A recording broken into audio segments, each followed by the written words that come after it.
What exactly does defund the police mean? Well, quite frankly, it kind of depends on who you ask. So, we're going to go through what exactly this means and why people are calling for it. And it might not be as radical as you think it is just by virtue of the slogan defund the police. Now, when I first heard defund the police, I thought, oh my gosh, you people are nuts. Why would you want to do that? You want to privatize the police? Because that's what would happen. I mean, if you take away their public funds, what do you end up with? You end up with a police force that's looking around for money and they have to take it from the highest bidder. So, you're essentially selling a public service of police off to the wealthy, off to special interests. That's a really bad idea. So when this slogan started coming out there, people immediately had to begin defending the slogan defund the police because it sounds very radical and quite frankly, it sounds kind of crazy. But let's talk about the various meanings of defund the police. It depends on who you ask. Some people, when they say defund the police, they really legitimately mean get rid of police. They don't want them in their lives. They want to abolish them altogether. Anarchy is the way to go. That is a very, very small group of people. That is not what the majority of people think when they think defund the police. There's this fringe group, and of course the media runs with it because they can latch themselves on to that one person who says, we don't need policing in our society, we can police ourselves, and they think that's great news. And of course Fox News latches themselves onto it, and away we go. It dilutes the message of what defund the police is supposed to mean. Now, there are other people who also want to abolish the police. They're not as fringe. They actually believe that the concept of policing in society is antiquated in and of itself. Where did policing come from? And that is actually something we'll get into in the next segment. But they're saying, listen, the concept of policing, of this authoritative control that's based on threats and incarceration, doesn't work. It's meant to control populations. It's meant to take away your freedoms. And it's not a good idea. And maybe we can rethink how we go about doing this. So, yes, they want to abolish the police, but they want to replace it with something that works a little bit better for today's society. Something that's not such an antiquated idea of you do something wrong, we take away your freedoms. You do something wrong, we threaten you. They think that there's maybe another way to handle this. Some people, when they say defund the police, they mean disband. They say, look, we've got to just get rid of the police departments. We have to get rid of them and we have to start over from scratch. There's no saving them. There's a toxic police culture. And what we have to do is just clean out the whole place and start over and make sure we're hiring quality people who pass certain psychological checks. And, we redo the entire system. We redo how they're trained. We redo everything. We redo what types of weapons they carry around. We just change the entire culture. So we have to disband them, start from scratch. This is something that the country of Georgia did. They actually got rid of 30,000 police officers. They said that it was just too corrupt. And there was no way to figure out where the rot was coming from. So the only thing they could do was just disband their police and say, get out of here, everybody go, and we're going to start over and we're going to hire people one by one until we rebuild the force. Some people, when they say defund the police, they mean reform it. It just needs some reform. Now, again, there's a spectrum on this. Some people think radical reform. We've got to have some serious changes to how police society. And some people have mild ideas for reform. They just say, well, okay, why don't we just tell them to stop using chokeholds? We put body cameras on them. There's got to be like a registry for bad cops, and so that they can't just go from one department to the next. These are the types of reforms that the Trump administration is making, and is up for. A lot of Republicans are up for these kinds of things. And others are saying this just doesn't go far enough. It's just not enough. We have a problem with the culture. We have a problem with policing in general.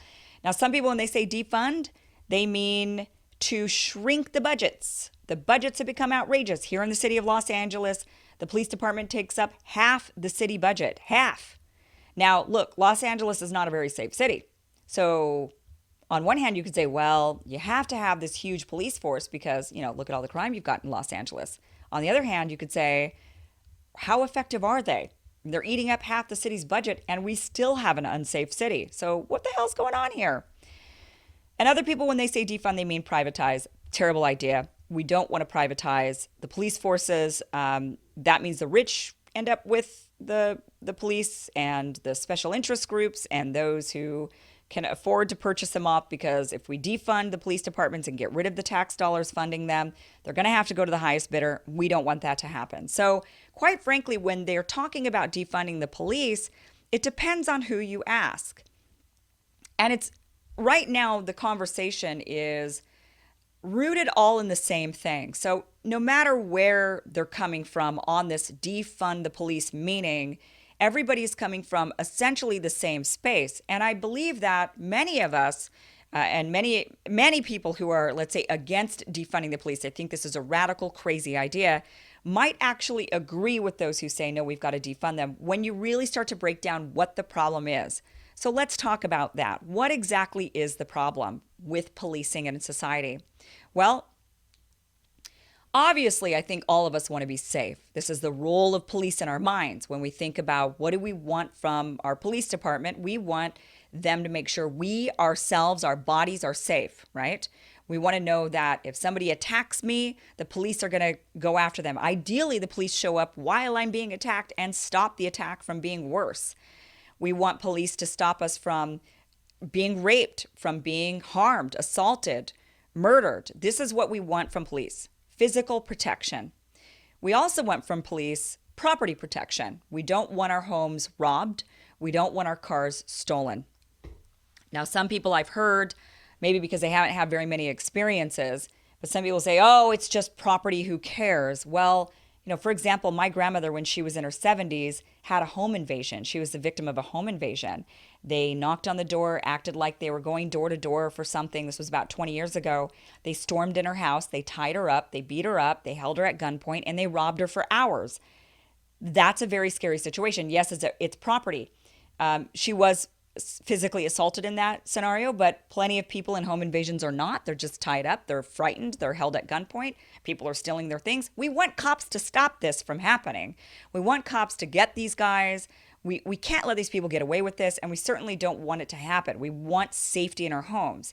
People also say, well, there's not that many crimes that happen when it comes to assaults and murders, and this is somewhat true. There's not very many, but for women, obviously, sex crimes are a big issue. Rape is an issue. I myself have had to call 911 when I was being aggressively pursued by somebody.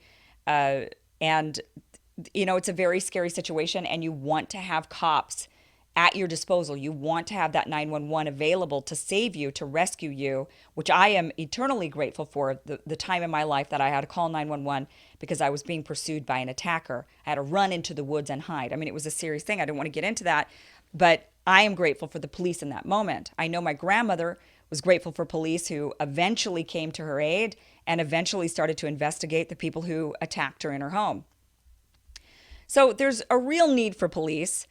But the question is, what do we have this need for? Now, something to think about is, let's look at, in order to understand where the problem is. So I think we can all agree we want police for our protection. We don't want our things stolen. I don't want my car stolen. I don't want my house robbed. And I don't want my personal self assaulted in any way, right? We can all agree on that. But beyond that, what exactly do we need these large police task forces for? When we look at the prison population, the prisons are filled with these criminals. Well, who are these criminals? What kinds of crimes have they committed? Well, let's take a look. You'll notice here from this chart, this is from the Federal Bureau of Prisons. There's a huge bar here, way bigger than any other crime that's being committed. What exactly is that crime? Oh, it's drug offenses. That's right, 45.9% of the prison population is in there for drug offenses. This means they were either selling drugs to somebody who was willingly buying those drugs. They were either doing those drugs to themselves, not to others. They were carrying drugs, which they intended to either sell to somebody willing, or they were willingly going to take those drugs. These are drug offenses that I don't think there's very many cases out there where that person was planning on injecting you with those drugs against your will. So we have to have this conversation of, do we want police to be out there using our taxpayer dollars, patrolling streets, turning people into criminals who are doing drugs or selling drugs to willing parties? So one big question is that the role we want for police in our communities? Is that keeping you safe? Is that helping with the drug problem, this war on drugs? I think that's a big conversation we could have. That's probably a whole different segment for me to dive into. How effective has the war on drugs actually been at curtailing drug use in America? I don't think it's been very successful. That's just going to be my hunch when I dive into the research. I mean, we have an opioid crisis now with legal drugs that were given to people by their doctors. And now we have a major drug problem going on. And how well did the war on drugs help with that? So,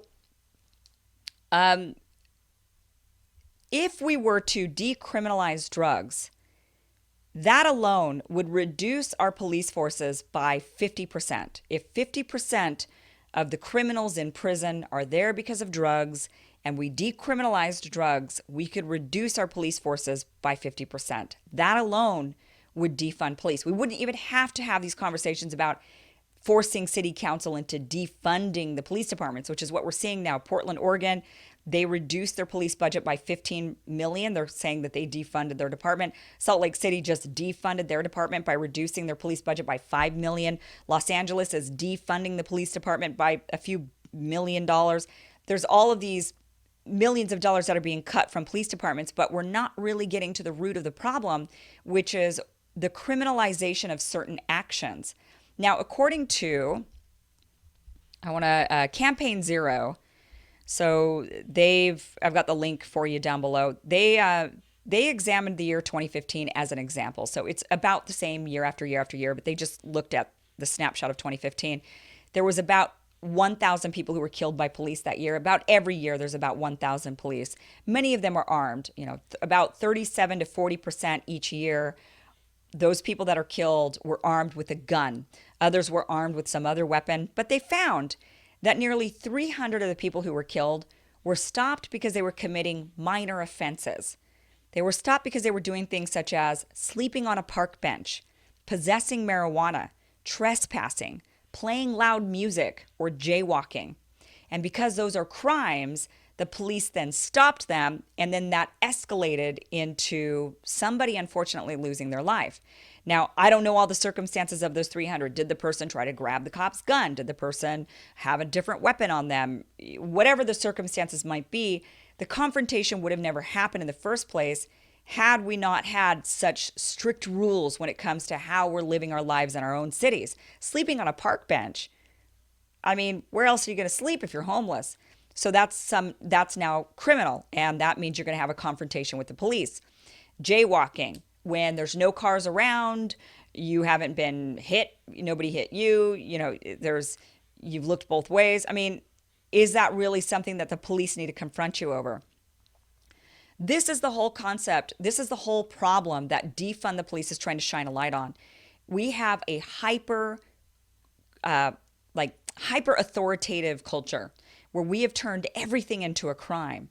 Things that don't harm you or me, but they're still criminal, and which only adds to the harm. I mean, look, if you're doing drugs and you're addicted to drugs, you've got a problem. Your problem is way beyond going to jail. They just compound your problem by adding jail time to you. And then on top of that, when you get out of jail, you can't get a job because you have a criminal record, only compounding, furthering the problem. So we have to have a conversation in our society of this issue in particular. What is the goal of the police department? And are we accomplishing that goal by criminalizing everything? So, now a lot of people, they say, one other stat that I want to give you is talking about domestic violence, because this one's actually really interesting. Now, domestic violence, so when people were talking about defunding the police or getting rid of police departments or because one of the other issues is that police they're being called on for everything. So they deal with not only bodily injury, assaults and rapes and people breaking into your home and robbing you, or, things that we want the police to police, but they're also dealing with things such as mental illness calls. They're dealing with homelessness issues. They're dealing with domestic violence and traffic stops. Traffic stops, by the way, before I get into the domestic violence. When I was in Italy, for several months, I noticed that they don't ever stop anybody for traffic. The cops in Italy do not do that. They sometimes will do routine traffic checks to make sure you're not drunk. They do this on Friday, Saturday nights where they have like a checkpoint and everybody gets checked. But as far as speeding, they don't pull you over for that. They take a picture, they do a radar, and they take a picture and they send you a ticket in the mail. It's very much like the red light tickets that many cities have now. We have cameras on the red lights. They take a picture of your car when you're going through it and they send you a ticket in the mail. This would greatly reduce some of the confrontations people are having with cops if we said to the police, look, we're not going to have traffic cops anymore. We're instead going to have cameras that take pictures of your license plate and send you a ticket when you do something wrong. If you run a red light or if you're speeding, you're going to get a ticket in the mail. That is something, we have the technology to do this. There are some, of course, other implications to that technology. We have to talk about privacy or things like this, but we also have to consider what traffic stops are extremely dangerous for police officers, and they cause tension and escalation. So an otherwise calm, normal person, when they're confronted by the police and the police are telling them they're doing something wrong, and now, especially in economic distress, they're going to be slapped with a ticket that's a couple $100. That's extremely unnerving for people, and people will react just out of anger and frustration right then and there. I know for myself, whenever I'm pulled over by a cop, I cannot keep my cool. I am the worst. I am mouthy. I'm a bit combative. I try to do the whole, attract more bees with honey than vinegar, but I can't do it. I can't. I'm lucky that I am a smaller female. I'm not threatening to the police. When I mouth off to them, I'm not threatening. I remember one time when I was 19 years old, because I couldn't keep my cool, when the cop pulled me over, I said, "Oh, really, officer? Well, when was the last time you calibrated your radar?" I would get very combative. And I'm not alone in that. A lot of people get combative. Nobody wants to get a speeding ticket. So this can escalate really, really quickly when people are confronted by an authority who's going to slap them with a penalty of some kind, especially financial. So traffic stops, do we really need cops for traffic stops? Do we really need cops to be handling homelessness? Shouldn't that be somebody in social services? Do we really need cops to be handling drugs? Shouldn't that also be maybe a different task force that evaluates why a certain community is having such a high level of drug use, whether it be opioids that they're getting from the doctors or it's crack cocaine that they're buying on the street? Why don't we have task forces that go in there and evaluate what is causing the high rate of drug use, and we go after the root of the problem rather than just criminalizing these people, throwing them in jail, and ultimately repeating the cycle because they can't get a job after they've come out of jail because there's a mugshot of them on the internet, and now they got a record, and they can't rent an apartment, and they can't get a job, and it creates this cyclical problem for these people. But another one is domestic violence. So a lot of people want to use domestic violence as an excuse as to why we should not defund the police, because they get a lot of domestic violence calls and we want to keep women safe. Well, here's one of the problems with that. More women do not call the police than call the police. Ever since domestic violence was criminalized, which I'm not saying it shouldn't be, abuse and assault absolutely should be criminal. The problem with domestic violence is that when a woman or a man is feeling threatened by their partner and they call the police show up, and they know there's a very real chance that the police are going to cart their partner away and that it's only going to escalate the problem for them. So now they have not only do they have an abusive partner, but they have one that's angry because that one has been now carted off to jail.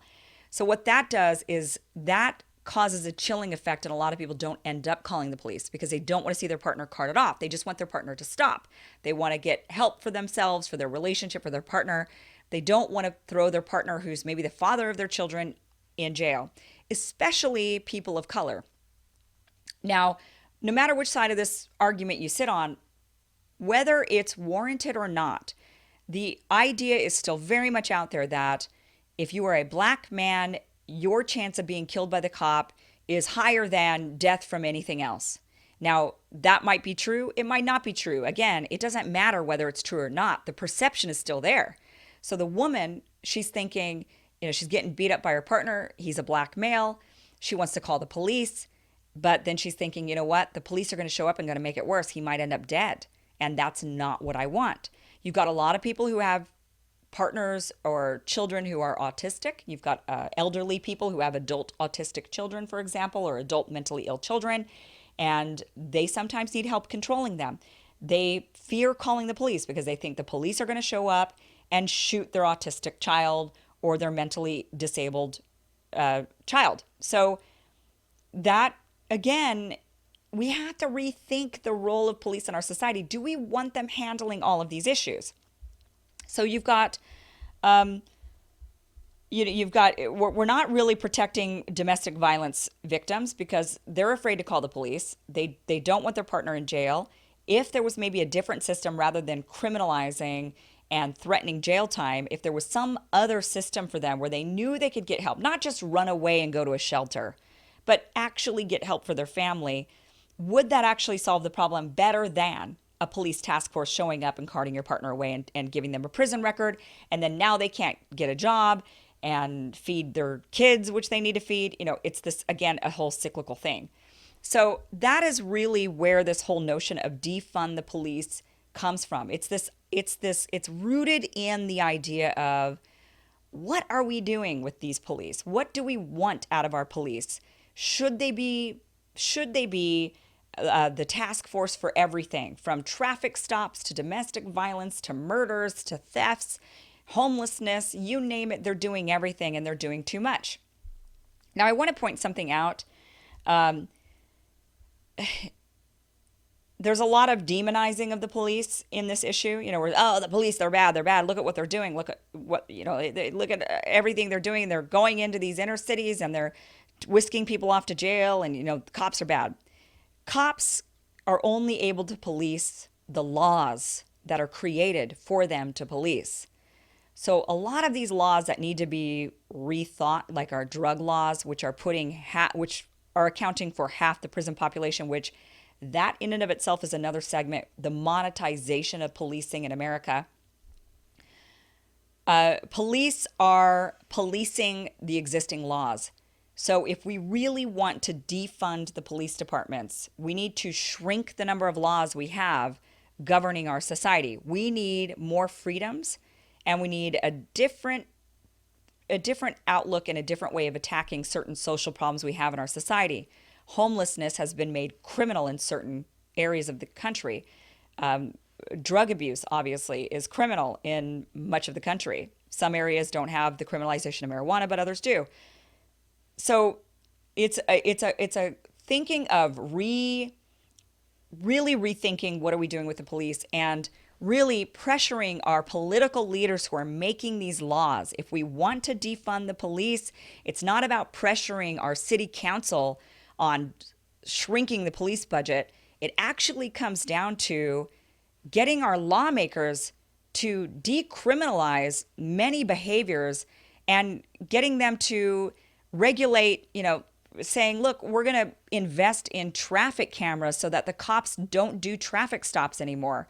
These are the types of things we need from our political leaders, rather than saying, let's just slash police budgets and hope the problem resolves once we cut their money. That's where I have a problem with the whole defund the police concept, is we're slashing budgets left and right all around the country, but we're not rethinking, okay, yeah, but then what? What do we do about all of these problems that we're having that maybe now when we're slashing the budgets, we're not going to have solved? So hopefully that gave you some clarity on defunding the police. Now, one thing I want to talk about next is the history of policing, where it comes from. A lot of people are saying we need to defund and disband the police because it's rooted in racism. What is the truth of that? We're going to get into that next. Thank you so much for watching.